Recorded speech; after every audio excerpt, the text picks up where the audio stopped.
it's not our job to cater to places that aren't accessible, especially in national park. I hope that this tough conversation leads to something good, and I'm never gonna stop having them. We're not people who like call the ADA. What we try to do is have conversations with real people who are involved, and hopefully that helps in the future for other people. We're at Yellowstone. I'm so excited. It's so crazy here. We've never seen anything like this. It's amazing. We're gonna show you everything we see, and we're speed running Yellowstone. We're gonna be doing this speed run for one day. Yeah, one day, less than one day. We're gonna do like 8 hours of Yellowstone. We're gonna show you everything we see in 8 hours. All right? Follow along. We are at Yellowstone. It is so exciting. So yesterday we did the Grand Tetons, and you guys saw how that went. So I didn't know if I was up for Yellowstone today. I really didn't want to be, but here we are. We're going through and we're doing it. So I actually feel pretty up to it now. A little too hot, so Nicolette has to bring her off the service dog area. It's pretty exciting. Nicolette's waiting until there's a little warning that comes before the main eruption, and then she'll come up and she'll watch it as well. We only have a day here at Yellowstone, and we knew it wasn't the best place to bring your dog. So we are gonna have one day here, but it's gonna be a little bit different than our normal national park trips because we have to make sure Opal's comfortable and happy too, and we don't want to break any of the park rules, even though she is a service dog. Right now, I'm just over here chilling in the shade with Opal so she doesn't overheat. And then I'm gonna try to make it. You guys, when the geyser goes off, and just go see it real close.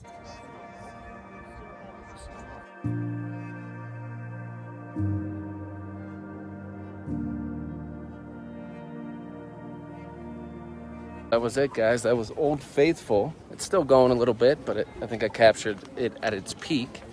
And I'm gonna go find Nicolette now. She's over here somewhere with Opal. It's kind of cool. It was completely silent. There was no noise, really. Nicolette? What'd you think? Was that it? Mm-hmm. I think that was a large, unless this is the water play, it's pretty like serious water play. Pretty cool. A little underwhelming. I thought it would go much higher, but that was still pretty high. That's what she said. Yeah, it was like underwhelming a bit. It was definitely cool. I didn't know like if that was it, if that was a water eruption, but it was like pretty high, you guys. It definitely erupted pretty high. That was a water eruption. Yeah. But you thought it'd be higher. No, I thought it was beautiful. It was gorgeous, yeah. And it was silent. There was like no sound, really. Like everyone was talking, and then all of a sudden it got really silent. We're popping into the visitor center, guys. This is much larger than the 10 national parks we've seen this year. The lady was eating a sandwich, and she gave some of her to Opal and took over, and she was eating Opal. Opal probably love that. We're getting our passport here. I don't know how you're gonna get out. All right. It's gonna be rough. All right, we're on the path. There's Old Faithful, and we're gonna go around it. It's a boardwalk path. Opal's with us, but only service dogs are allowed on the path. So if you have dogs, you can't really do this trail. It's one thing. They have signs everywhere saying that dogs have been killed going into the into the springs and stuff. Yeah. So they just stopped allowing it. So. Fair enough. Compared to yesterday at Grand Teton, when we got search and rescued, I think this trail is very accessible. One thing I really like is the wood planks are very well maintained. So a lot of times if I bring my manual chair out on wooden planks, it doesn't, I almost fall out a couple times because I hit these like ruts in the wood and the wood coming up. I mean, this is beautiful. Quite magical. I wonder if it's hot. I would imagine it should be. Looking on a path, and Nicolette pointed out some boiling water. It's kind of crazy. Look at it. Sulfide spring. You wouldn't want to catch yourself in this water. It's literally boiling. That's crazy. I know. I've never seen that. It's boiling. I've never seen that either. Everywhere you look, there's something steaming, something going off. Look at this one. It's so gorgeous. Look how the clouds are. Old Faithful's down there for reference, and that's the lodge. Nicolette went pretty far ahead. This is called an infant geyser, and that could be a stick, or it could be like a snake that went in there. I don't know. Oh, that one's going very gradually. You look, you see something new. You know what I mean? Like, I didn't notice that all of this is kind of a water runoff. That geyser's going constantly, the pump geyser. I'm gonna chug a little water. You can feel the heat off it too and smell the sulfur. It's crazy. It's pretty spectacular. Nicolette's found a cool one. Ready? This is called so cool. I want to go in it. The Sponge Geyser. I mean, they're naming them pretty aptly. That looks like a heart shape. All right, so this is the coolest part thus far. Oh my gosh, this is so insane. I've never seen nothing like this. Look at this, guys. Crazy. Look at these features. I mean, they're very interesting.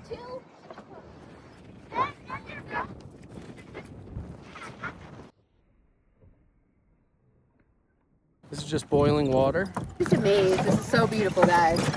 Trail is like a little rackety, but I mean, ultimately it's pretty great.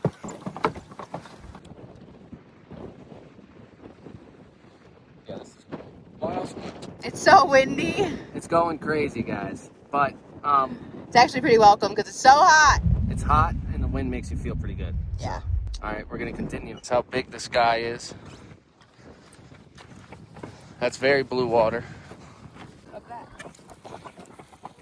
I mean, that one's a little too close for comfort, really. This one's one of the largest. It goes up to 200 feet in the air, but it's not predictable. So when it does start, it lasts 5 to 10 days. We got pipes there. Opal's being a good girl. She's being a good service dog on the trail. One thing I'll say, too, is for how busy the park is, everybody's really spread out. You don't really feel the busyness. And we found parking without even waiting. I'll show you the busy place. Oh, this is cool. Look at this, guys.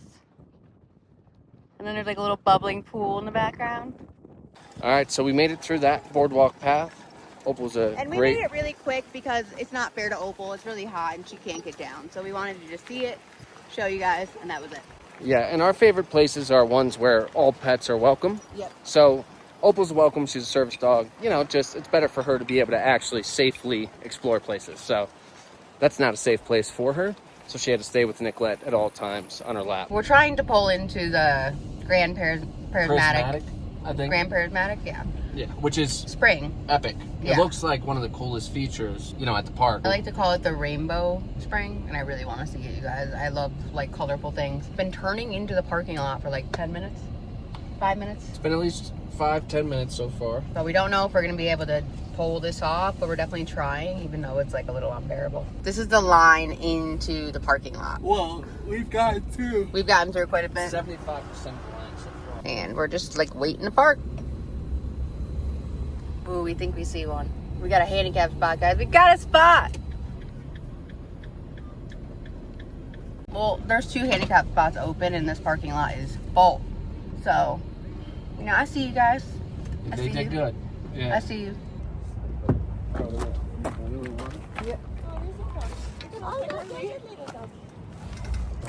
So excited.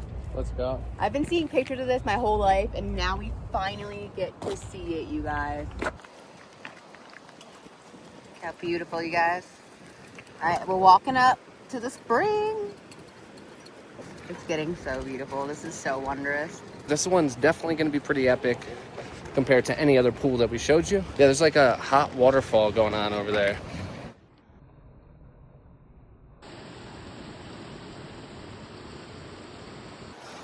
Look at this. Shade. Look how beautiful the water is, guys. It's not quite like Crater Lake blue, but the steam, that's hotter than anyone imagines, really. At first, I'm like, you know what? It's not as blue as Crater Lake, but it very well might be. It's definitely hotter than Crater Lake. So we have this one over here, but the real one we want to see is over there, and you can see the steam off it. We're going to show you guys that one. Look at this. It's like spider webs leading to it. So we're here, and it's hard to really see it, but you can tell. I mean, that's a giant spring. Biggest spring I've ever seen. We're walking past the Grand Prismatic, which is hard to see here. The wind took someone's hat. So, 2 hats. Oh yeah, you can see a little better here. All right, here's the actual epic view. So beautiful. Number 3, guys. Hat number 3. Keep hold of your hats here.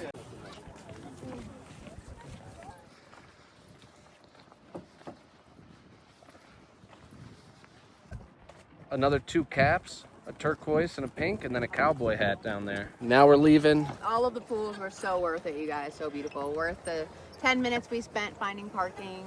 Worth getting the mountain trike out again. Worth it all. Yeah. Worth the crowd. I would say the most colorful one is the one on the far side of the boardwalk. This one that you see at first is the coolest one with steam and, you know, just like shape. Opal right there.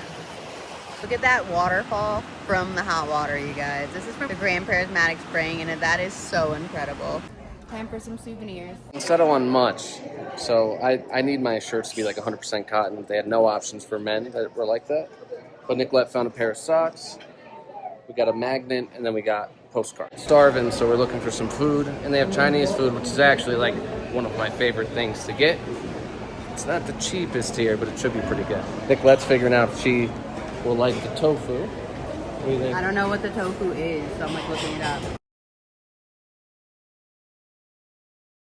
Having a disability is weird because it affects every single part of your life, even something as simple as a shower. So we're at the Canyon Crater Campground in Yellowstone, and it's been an amazing time here in Yellowstone, the day we spent here, and everyone's been so nice. And last night we got a campsite quite late, around 9:30. We were so thankful they had this spot because we didn't know where else to stay, and it didn't seem like we were boondocking here because there was no one else doing it, so we didn't want to try it. Sometimes you can blend in, get away with it. This is not one of those places. So we got the camp spot, and as we were checking out and like, you know, they were talking to us about the spot, and we were like getting our spot. I asked, oh, do you guys have companion care restrooms, which is basically a restroom that is not, you know, for one gender. Like a lot of times the national parks or any park will have restrooms for disabled people that need help, and those will be a separate shower with a door that locks, and like you don't have to be a male or female to enter that room. It does not matter. They do not have those, so that's okay. A lot of times when places don't have those, we will adapt and do different things. Like we've gone in the men's room, we got in the women's room. Brian's brought me in and got out. He's brought me in and stayed. Like I've been in the men's room and been completely quiet, so no one knew I was there. It's all pretty awkward. Always awkward. Yeah, it's awkward. And, you know, last night when we were getting our camping spot, I mentioned that I had to take a shower. And they were like, oh. He said he helps me in the shower. He said, well, he can't be in a woman's restroom. Yes, which is, you know, we're not against that. Well, legally, they can't tell Nicolette that, but we understand why they would say that, so we try to work with places. We're not like hard asses. Yeah, so it's like a weird thing because we understand that other women are using the restroom, and we do understand that restrooms have genders, and that's fine with us. It's the first time someone said like, oh, he can't come in the women's restroom, so we're gonna have to figure something out for you. And then it makes me feel like a spectacle, and I don't want to feel like a spectacle, because if I feel like a spectacle, I don't feel like a normal person. I feel like a burden.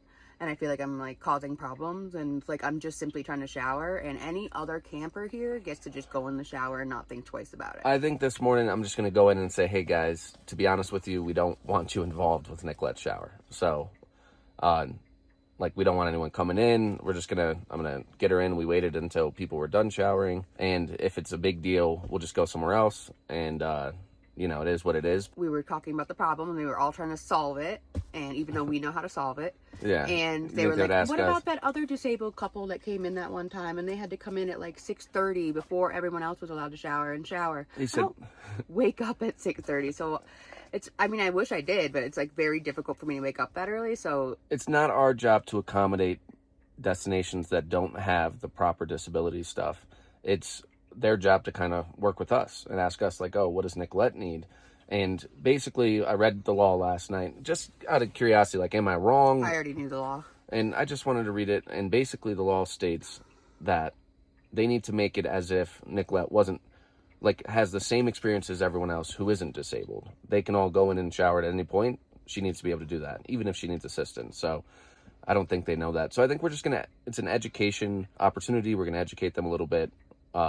Without being rude or anything. And if it's for us just uncomfortable because they won't let up, then we'll probably just go to a truck stop shower 190 miles away. Yeah, like they mentioned something about having like a female worker coming in while I shower. I'm like, it makes me feel like really comfortable. I don't know why, but it does. But that just proves that we're not the only people that have this problem. They've had this problem before. It is a problem for some people that are disabled. Like they need someone to help them, and that someone might be the opposite sex. This was our camp spot for the night. And one thing I want to say is it's nice that they had a spot open. We came in at like 10 p.m. last night because we thought we were just going to like sneak park somewhere, stealth park. And it was $22. So that part was all good. Brian went in there to talk to them and also to see if I would be able to do, you know, the shower independently. He showed me pictures of the shower chair, and that's actually usable. The shower chair is actually nice and long and wide, I'll give it to them there. They do have the proper shower chair.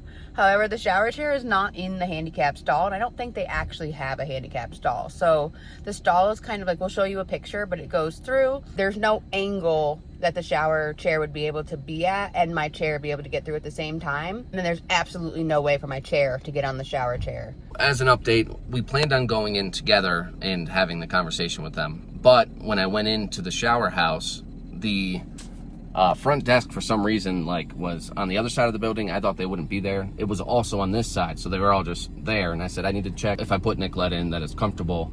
And I kind of explained how I wouldn't be able to use it independently because of the way it was situated. There's no way my chair would have been able to fit in to get on the shower chair where it needed to be. It wasn't an independent shower situation for a disabled person. Yeah, and then the conversation happened where I kind of explained to them. To be honest, yesterday we didn't feel the greatest about it. Sometimes it's hard for me to have these tough conversations every single time we run into inaccessibility. Which is all the time. We're so polite it's really people. Annoying that we have to fight for our lives to take a shower. Yeah, I said, well, honestly, Nicolette doesn't really want an employee in there with her. She wants her caregiver, who's been helping her for the last 5 years, and that's her right to have that. And they go, well, we'll have to shut down the shower then. And I was like, that works for us? And she goes, I'm sure it would. And I was like, you shouldn't throw that in the face of someone who's going through this because it's an uncomfortable situation for us. I said, I think this should be a learning lesson. I know the building's old. It's from the 40s.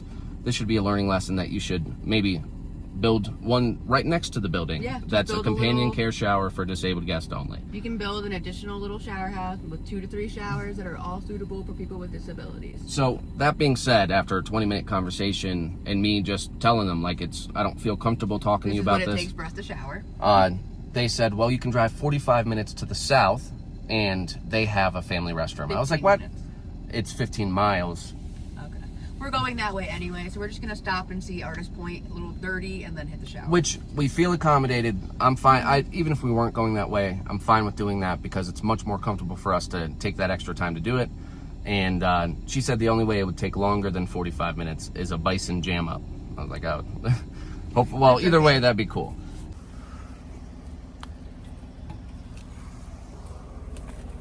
Just filling our water quick, which is always nice to get a full tank. We'll be good for a week and a half after we do that. You guys can come at 6:45 before all the regular folk go and shower.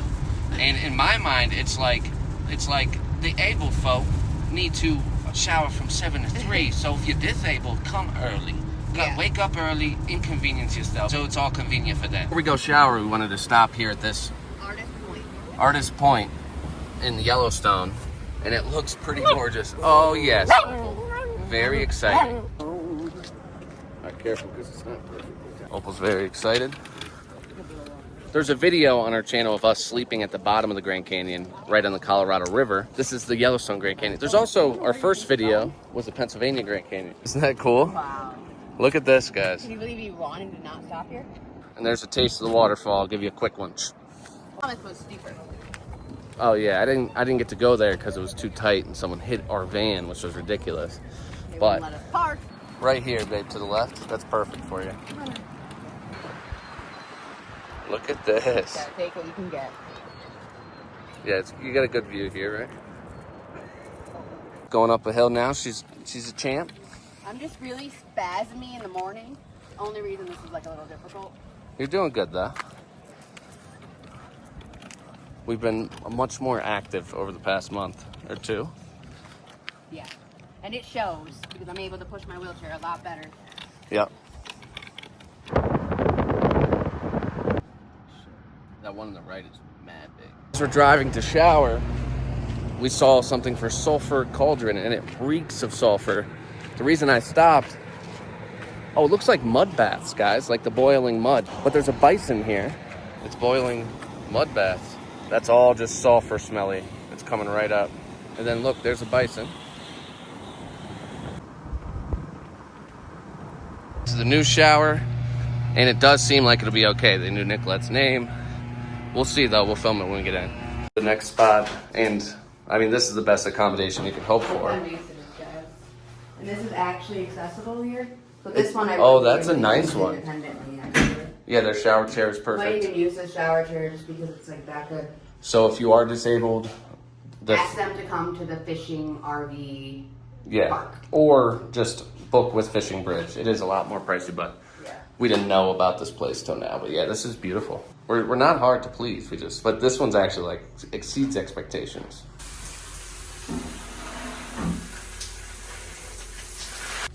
Okay, guys, we are all clean. They had the best accessible shower ever. So ultimately, we did get one of the most luxurious, accessible campground showers we've ever had. So that is the conclusion of this video, is that they did accommodate us. We did have to drive a little bit, but we did find a shower and we feel so much better. So. It just felt better that the situation worked out. Mm-hmm. So we want to say thank you to Fisher Bridge Campground. And thank you to Canyon Campground as well for accommodating us. Today was actually a more difficult day for me as far as my spasms in my body. So I'm just thankful that I was able to have Brian help lift me in and out safely. So this is just perfect. Thank you, guys. We're gonna give someone else the bathroom. Bye. My hair is wild. I need a haircut. Took Opal for a little walk. Right now behind me, this is the largest, highest elevation lake, I think, in the world. We're up like almost 8,000 feet and the lake is massive. It's crazy. It's also so clear and just loves being, on water.